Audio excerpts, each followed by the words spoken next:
Okay, so now we will see that how we can use this SCADA system in electrical distribution system. Okay, electrical distribution system में SCADA का क्या role है, इसको हम लोग कैसे यूज करते हैं, थोड़ा बहुत इसको हम लोग देखते हैं. ठीक है, जस्ट एक ओवरव्यू है. I am not going into so much detail, just introduction ही है ये. So modern SCADA system replace the manual process to perform electrical distribution tasks in distribution system with automated equipments. Agree? जो भी हमारा manual process होता है, ठीक है, इलेक्ट्रिकल डिस्ट्रीब्यूशन सिस्टम में, उन सबको ये SCADA सिस्टम रिप्लेस कर देता है. और यहाँ मैनुअल ऑपरेशंस, मैनुअल प्रोसेस हम लोग नहीं करके अब सारा का सारा ऑटोमेटिक प्रोसेस होता है. ठीक है, तो SCADA सिस्टम इंप्लीमेंट करने का ये एक हमारा बेनिफिट होता है इलेक्ट्रिकल डिस्ट्रीब्यूशन सिस्टम में कि मैनुअली हम लोगों को कोई भी ऑपरेशन करने की जरूरत नहीं पड़ती है. सारा पैरामीटर फीड किया हुआ है, जो सेंस करेगा पैरामीटर, फिजिकल पैरामीटर्स, वो सारा पैरामीटर डिजिटल फॉर्म में कन्वर्ट होकर के हमारा मास्टर जो सर्वर है, सेंट्रल यूनिट, वहां पर चले जाएगा. वहां पर हमारा फिर पैरामीटर सेट किया हुआ है, या कह सकते हो कि जो हमारा सॉफ्टवेयर यूज कर रहे हैं वहाँ प्रोग्रामिंग हमारा किया हुआ है कि अगर ये पैरामीटर इस रेंज से कम या ज्यादा होगा तो इस तरह का एक्शन इनिशिएट करना है. ठीक है, या इस तरह पैरामीटर का अगर इस रेंज से एक्सीड करता है या उससे कम होता है तो अलार्म जनरेट करना है. तो ये सारा एक हमारा इंफॉर्मेशन जो है, एक्शंस जो भी है, वो सारा कुछ फीड किया हुआ है हमारे एक SCADA सिस्टम में. Automatically all the actions will be initiated. We just need to monitor time to time that whether all the functions are happening in the sequence or not. Okay, तो ये एक बहुत बड़ा एडवांटेज है automation.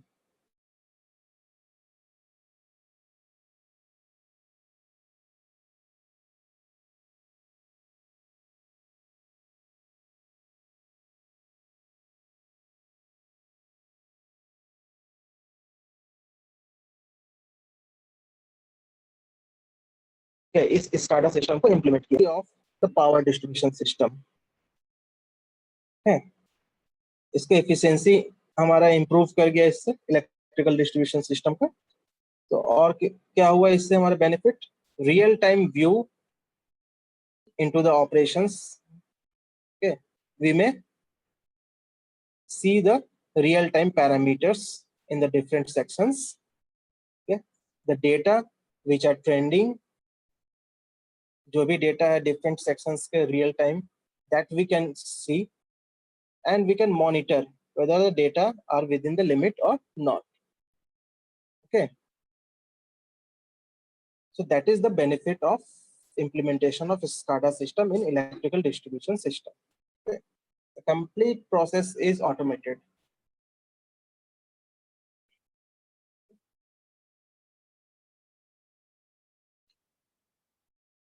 जो हमारा complete system है, ठीक है, हम लोग अब इसको थोड़ा सा ऑब्जेक्टिवली देखें. जो भी हम लोग बात कर रहे हैं इलेक्ट्रिकल डिस्ट्रीब्यूशन सिस्टम की, तो इस SCADA सिस्टम को अगर हम लोग इम्प्लीमेंट करते हैं अपने सब स्टेशन और फीडर कंट्रोल के लिए, ठीक है, तो वहां पर ये इसका क्या बेनिफिट होगा, इस चीज को थोड़ा हम लोग समझते हैं. ठीक है, नॉर्मली हमारा क्या होता है, एक सब स्टेशन है, उस सब स्टेशन से फीडर्स निकल रहे हैं और वो कंज्यूमर तक जा रहे हैं. एग्री? अब यहाँ पर हम लोग अगर SCADA सिस्टम को इम्प्लीमेंट करते हैं तो हमारा किस तरह से ये बेनिफिट हमारे लिए होगा. ठीक है, इस चीज को अगर हम लोग थोड़ा सा देखते हैं. डिस्ट्रीब्यूशन सिस्टम की हम बात कर रहे हैं, डिस्ट्रीब्यूशन सिस्टम बेसिकली कहाँ से हमारा स्टार्ट होता है? पहले तो हमारा होता है primary transmission, secondary transmission, then primary distribution, secondary distribution. Normally हम लोग यही लिखते हैं। ठीक है, तो जो हमारा 33 केवी डाउनवर्ड्स जो भी वोल्टेज रेटिंग आ रहा है हमारा, नॉर्मली ज्यादातर हम लोग उसी को कहते हैं 33/11 केवी सब स्टेशन। ठीक है, उसके बाद 11 केवी फीडर्स आया, वो हमारा डिस्ट्रीब्यूशन ट्रांसफार्मर तक आया। Then from distribution transformer the feeder went into the consumers households। ठीक है, तो 33/11 के भी सब स्टेशन से लेकर कंज्यूमर हाउस होल्ड जो भी है, वहां तक का जो भी सेक्शन है उसको हम लोग डिस्ट्रीब्यूशन सिस्टम में कर सकते हैं। ठीक है, इसको फिलहाल हम लोग यही मान के चल रहे हैं। ठीक है, प्राइमरी डिस्ट्रीब्यूशन है, सेकेंडरी डिस्ट्रीब्यूशन इसी रेंज में है। तो अगर सब स्टेशन क्या है, देखो आज के डेट में क्या होता है कि जितने भी सब स्टेशन है वो सारे इंटीग्रेटेड है। ठीक है, या तो इंटीग्रेट किए जा रहे हैं या कई सारे सब स्टेशन को इंटीग्रेट कर दिया गया, दैट मीन्स एक दूसरे से इंटरकनेक्टेड है। ठीक है, ये इंटरकनेक्शन का बेनिफिट क्या है? इंटरकनेक्ट करने का बेनिफिट क्या है? अगर किसी एक पर्टिकुलर एरिया में सपोज 4 सब स्टेशन है, ठीक है, अपने कॉलेज का एग्जांपल ले लो, फिर से वही चीज समझाने के लिए हम लोग का एग्जांपल दे रहे हैं। भागलपुर में सपोज 4 सब स्टेशन है। ठीक है, अगर चारों सब स्टेशन को एक दूसरे से इंटरकनेक्ट कर देंगे तो इसका क्या बेनिफिट होगा इंटरकनेक्शन का? एक सब स्टेशन सबौर में है, एक सब स्टेशन सपोज तिलका माझी में है। ठीक है, एक सब स्टेशन जो है स्टेशन के पास है, और एक सब स्टेशन सपोज कि हमारा मायागंज वहां पर है। इन सभी को अगर इंटरकनेक्ट कर देते हैं तब क्या होगा बेनिफिट इसका?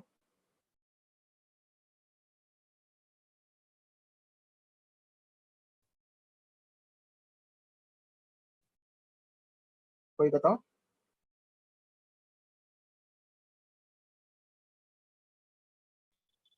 रिंग मेन डिस्ट्रीब्यूशन सिस्टम के बारे में पढ़े थे पावर सिस्टम में? रिलायबिलिटी बढ़ जाएगा। रिलायबिलिटी बढ़ेगा, ओके।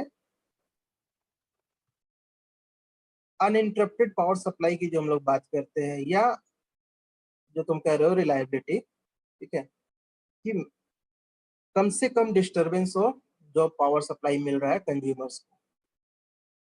सपोज अगर किसी एक सब स्टेशन में कोई प्रॉब्लम आता है, कोई फॉल्ट होता है, ठीक है, तो दूसरे सब स्टेशन के थ्रू हम पावर सप्लाई कर सकते हैं। या किसी एक सब स्टेशन को जहां से पावर मिल रहा है वो कम पावर उसे मिल रहा है, तो दूसरे सब स्टेशन से वो इंटरकनेक्टेड है, तो उस सब स्टेशन के फीडर के थ्रू हम एडिशनल पावर यहाँ भेज सकते हैं। ठीक है, सपोज कोई एक सब स्टेशन है जहाँ से इंडस्ट्रीज जो है, छोटे मोटे इंडस्ट्रीज है, वहां पावर सप्लाई जा रहा है और किसी कारण से वो इंडस्ट्रीज काम नहीं कर रहा, कुछ दिनों के लिए बंद है, तब वहाँ पावर का रिक्वायरमेंट हमारा कम हो गया, तो उस सब स्टेशन को के पास सरप्लस पावर है, तो उस पावर को वो डाइवर्ट कर सकता है दूसरे सब स्टेशन में। और जो दूसरे सब स्टेशन से कनेक्टेड जो कंज्यूमर्स है, उनको अगर कम पावर मिल रहा था तो वो ज्यादा पावर मिलने लगेगा। ठीक है, 24 घंटे में 20 घंटे ही अगर सपोज मिल रहा था तो उसे 22 घंटे मिलने लगेगा। So that is the benefit of interconnecting, interconnected substations। अब बात आती है कि इसी चीज को अगर हम लोग ट्रांसमिशन के लेवल पर भी देखें, अगर उस चीज पे भी हम लोग इसको इमेजिन करें, ठीक है, हाई वोल्टेज, तो जो डिफरेंट ग्रिड्स हैं, ठीक है, हाई वोल्टेज ग्रिड जितने भी है, अगर उन सबको भी इंटरकनेक्ट कर दे इसी तरीके से, तब क्या होगा? वो सारे ग्रिड कनेक्टेड है हमारे जनरेटिंग प्लांट से। ठीक है, किसी एक प्लांट में अगर पावर जनरेशन कम हो गया, ठीक है, और कोई दूसरा ग्रिड है जो कि दूसरे जनरेटिंग प्लांट से कनेक्टेड है, तो वहां से हम लोग एडिशनल पावर भेज सकते हैं दूसरे ग्रिड को। ठीक है, मेरा कहने का क्या मतलब है, मेरा कहने का ये मतलब है कि ये सारा मॉनिटरिंग कैसे होगा, किस सब स्टेशन को या किस ग्रिड को कितना पावर मिल रहा है, जो ट्रांसमिशन लाइन है या जो डिस्ट्रीब्यूशन लाइन है, कितना पावर वहां फ्लो कर रहा है, कितना लोड है वहां पर एट प्रेजेंट, उस लोड के अकॉर्डिंग या वोल्टेज में ज्यादा फ्लक्चुएशन आ रहा है, वोल्टेज कहीं हमारा बहुत कम तो नहीं हो गया या वोल्टेज कहीं ज्यादा तो नहीं हो गया है, फ्रीक्वेंसी जो है वो काफी कम नहीं ना हो गया है किसी लाइन में, कितना करंट फ्लो कर रहा है किस फीडर में, ये सारे पैरामीटर्स का मॉनिटरिंग कैसे होगा? Is it possible to do manually? Just imagine, क्या मैनुअली इन सब चीजों को एक जगह सेंट्रलाइज लेवल पर कर पाना पॉसिबल है?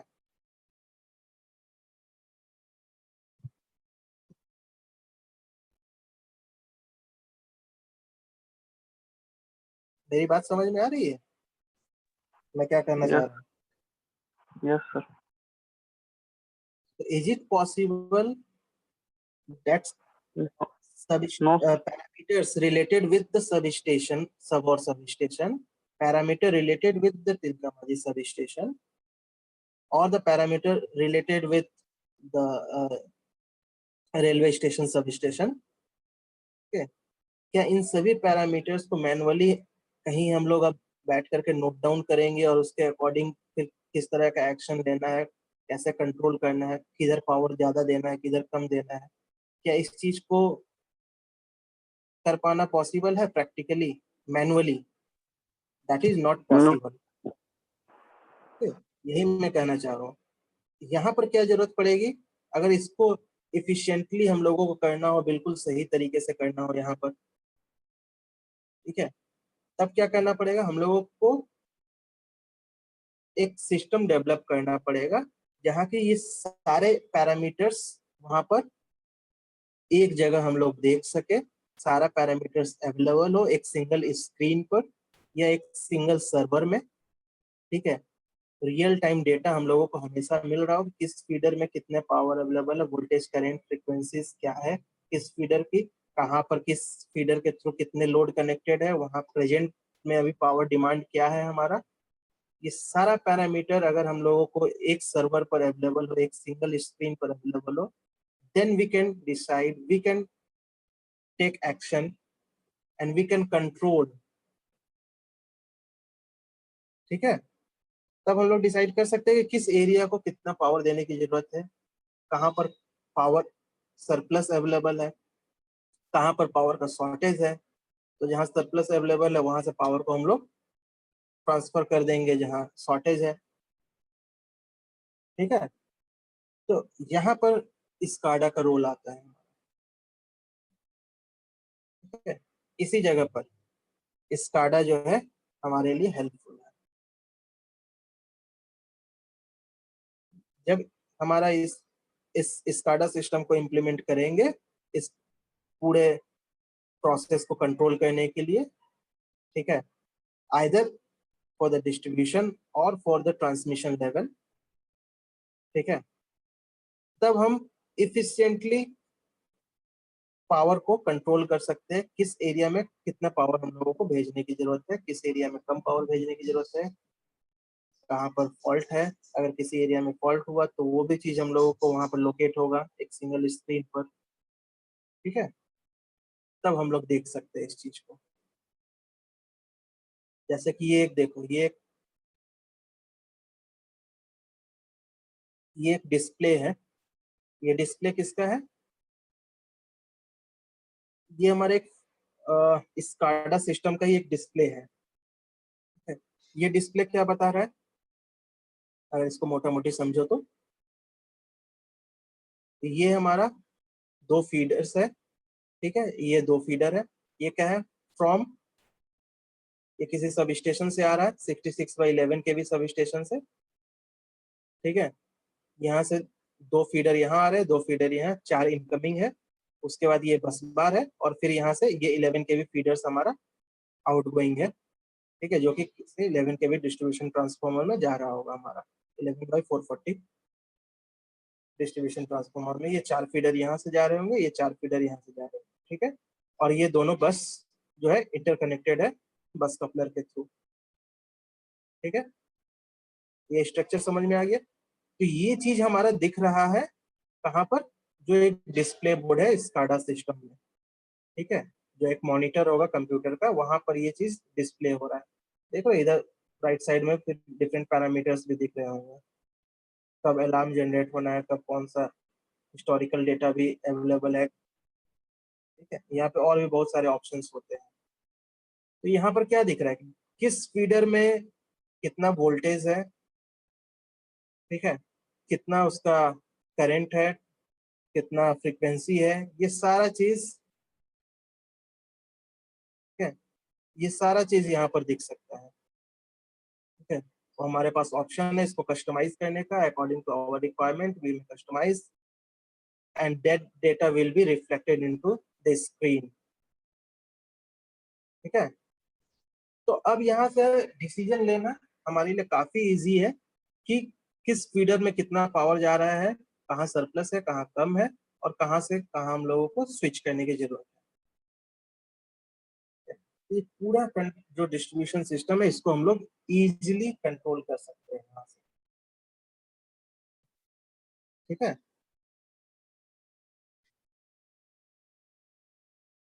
Is it clear? ये उतना ज्यादा क्लैरिटी नहीं दिख रहा होगा पिक्चर का, but approximately I think you can understand,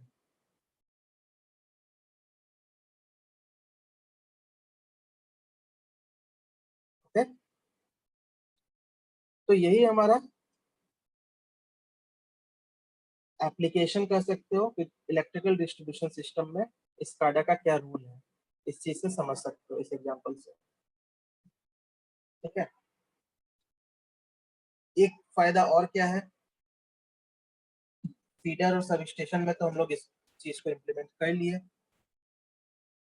इसके साथ एक फायदा हमारा और ये भी आएगा कि अगर कोई कंज्यूमर है हमारा, ठीक है, जो कि कह सकते हो उसको हैवी कंज्यूमर्स या इंडस्ट्रियल कंज्यूमर्स है, तो नॉर्मली क्या होता है कि जो एच टी कंज्यूमर जिसको हम लोग नॉर्मली कहते हैं हाई टेंशन कंज्यूमर्स, या जिसे 11 केवी या 33 केवी फीडर की डायरेक्ट रिक्वायरमेंट होती है, ठीक है, हाई वोल्टेज की रिक्वायरमेंट जिस कंज्यूमर को होती है, नॉर्मली इंडस्ट्रीज में होती है, तो वहां पर आज के डेट में स्मार्ट मीटर्स लगे होते हैं, ठीक है।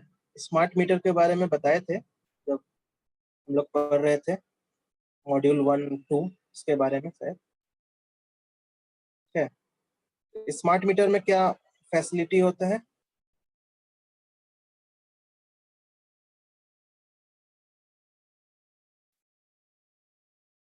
स्मार्ट मीटर में एक फैसिलिटी होता है कि जो भी मीटर का पैरामीटर है, ठीक है, उसमें जो भी जितना भी कंजम्पशन हुआ है, ठीक है, जो मीटर में रिकॉर्ड हो रहा है, वो सारा का सारा जो डेटा है वो हम लोग देख सकते हैं रिमोट लोकेशन पर बैठ करके, ठीक है। और वो सारे डेटा को हम लोग डाउनलोड भी कर सकते हैं, ओके। तो ये जो स्काडा सिस्टम हम लोग जो इम्प्लीमेंट करेंगे इस डिस्ट्रीब्यूशन सिस्टम में, तो ये भी एक हमारे लिए बेनिफिट होगा कि जो भी हाई कंज्यूमिंग, जो भी पावर कंजम्पशन जिस कंज्यूमर का ज्यादा है, वहां पर स्मार्ट मीटर को इंस्टॉल करके और हम लोग उसके एनर्जी कंजम्पशन को भी मॉनिटर कर सकते हैं, ठीक है। तो automatic bill generation, automatic meter reading, ठीक है, ये सारा कुछ प्रोसेस वहां से हम लोग कर सकते हैं with the help of the smart meter, क्योंकि स्मार्ट मीटर में क्या होता है, एक मॉडेम लगा होता है, ठीक है, and that modem will fetch the data of the meter and it will send to the server.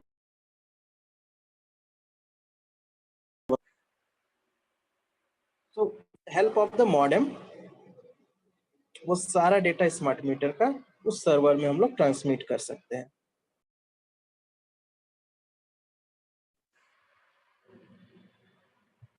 तो ये भी एक हमारा फायदा है SCADA सिस्टम को इम्प्लीमेंट करने पर. So now I think the role of SCADA in electrical distribution system, I think that is clear to all of you with this example. Okay. Yes, sir. So at the end, let's discuss about some advantages of implementing SCADA system for electrical distribution system. इसमें बहुत सारे points जो भी है अभी वो हम explain कर ही चुके हैं, ठीक है, क्या क्या advantages है इसके. So just have a look. The first one is due to timely recognition of fault, equipment damage can be avoided.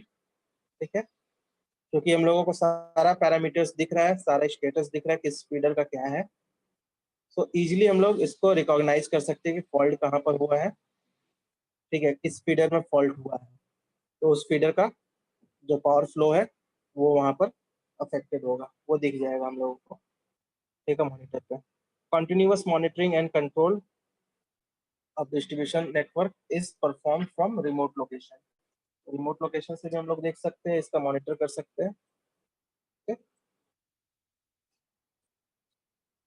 Then it will save the labor cost by eliminating the manual operation. Manual operations यहाँ पर नहीं हो रहे, सारे automatic operation हो रहे.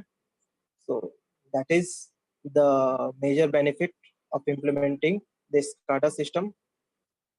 It will also reduce the time, it will improve the efficiency of the system, and automatically it will improve the voltage profile and the power factor. Okay, क्योंकि proper power का अगर distribution होगा तो उससे हमारा क्या बेनिफिट होगा कि पावर फैक्टर और वोल्टेज प्रोफाइल जो है वो एक मेंटेन रहेगा, जो हमारा रिक्वायरमेंट है. ठीक है, so these are the advantages while implementing the SCADA system in the electrical distribution system. Okay, so this was all about the introductory part of the SCADA system.